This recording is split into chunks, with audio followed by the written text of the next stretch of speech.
আমাকে এক কাপড়ে বাড়ি থেকে বেরিয়ে আসতে হলো। আমার বাড়ির লোকজনকে কিছু খেতে পর্যন্ত দেয়নি। আমি এর বিচারের ভার মহান আল্লাহ ও প্রিয় দেশবাসীর উপর ছেড়ে দিলাম।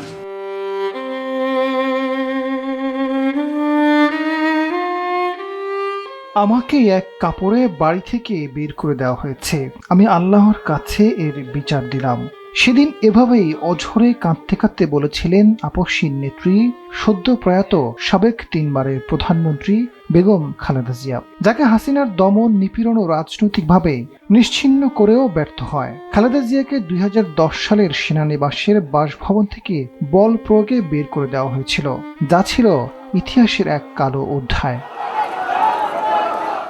প্রায় 40 বছর ধরে স্বামী জিয়াউর রহমানের স্মৃতি বিজড়িত সেই বাড়িতে বসবাস করেছিলেন খালেদা জিয়া, কিন্তু উচ্ছেদের সময় তার সঙ্গে অমানবিক আচরণ করা হয়েছে। সারাদিন তাকে খাবারও দেওয়া হয়নি। সেদিনকার নিরাপত্তা বাহিনীর সদস্যরা গ্রিল কেটে ভেতরে প্রবেশ করে লোকজনকে মারধর করে এবং বেডরুমের দরজা লাথি মেরে খালেদা জিয়াকে টেনে বাহিরে এনে বাড়ি ছাড়তে বাধ্য করে। 3 বারের প্রধানমন্ত্রী, বিরোধী দলীয় নেতা ও সাবেক রাষ্ট্রপ্রধানের স্ত্রীর মর্যাদাও রক্ষা হয়নি। না, আমাদের আদেশের উপরে তো কোনো স্টে অর্ডার নেই ম্যাডাম। 12-11 তারিখে ডেট শেষ হয়ে গেছে। 2010 সালের 13 নভেম্বর মধ্যরাত থেকে নানা নাটকীয় ঘটনার পর ফজরের নামাজের আগে সাদা পোশাকে আইন শৃঙ্খলা রক্ষাকারী বাহিনীর লোকজন অবস্থান নেয় মইনুল রোডের ওই বাড়ি ঘিরে। সকালে তাদের সঙ্গে যোগ দেয় পুলিশ, র্যাব ও বিভিন্ন গোয়েন্দা সংস্থার লোকজন। জাহাঙ্গীরনগর ঘেট সহ সেনানিবাসে প্রবেশের মুখে রাস্তায় অতিরিক্ত পুলিশ মোতায়েন করা হয়। সাংবাদিকদের প্রবেশে নিষিদ্ধ করা হয় সেদিন। বিবেচনা নেওয়া হয়নি তার সন্তান সন্ততির জন্ম ও বেড়ে ওঠার নানা দুর্লভ স্মৃতি জড়িয়ে রয়েছিল ওই ভবনে। মানবিক বোধও জাগেনি যে শরীরে 1/11-এর নিষ্ঠুর নির্যাতন ক্ষত নিয়ে খালেদা জিয়ার 2 সন্তানই দেশ ছাড়তে হয়েছিল।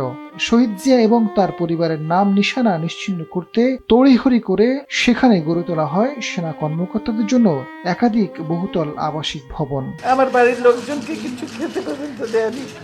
সেদিন কান্না জড়িত কণ্ঠে খালেদা জিয়া বলেছিলেন, সরকার রাষ্ট্রীয় সন্ত্রাসের মাধ্যমে তাকে বাড়ি থেকে উচ্ছেদ করেছে। যেভাবে অপমান করা হয়েছে তাতে তিনি অপমানিত, লাঞ্ছিত, লজ্জিত বোধ করেন। প্রথমে বাড়ির গেটের নেট কেটে তালা ভাঙা হয়। এরপর স্টাডি রুমে ঢুকে জিনিসপত্র টানাটানি শুরু করে। বেডরুমের দিকে যেতে চাইলে কাজের লোকজন বাধা দেয়। এরপর তারা জোর করে বেডরুমে ঢুকে খালেদা জিয়াকে চেয়ার থেকে টেনে উঠিয়ে ধাক্কা দিয়ে গাড়িতে উঠিয়েছে।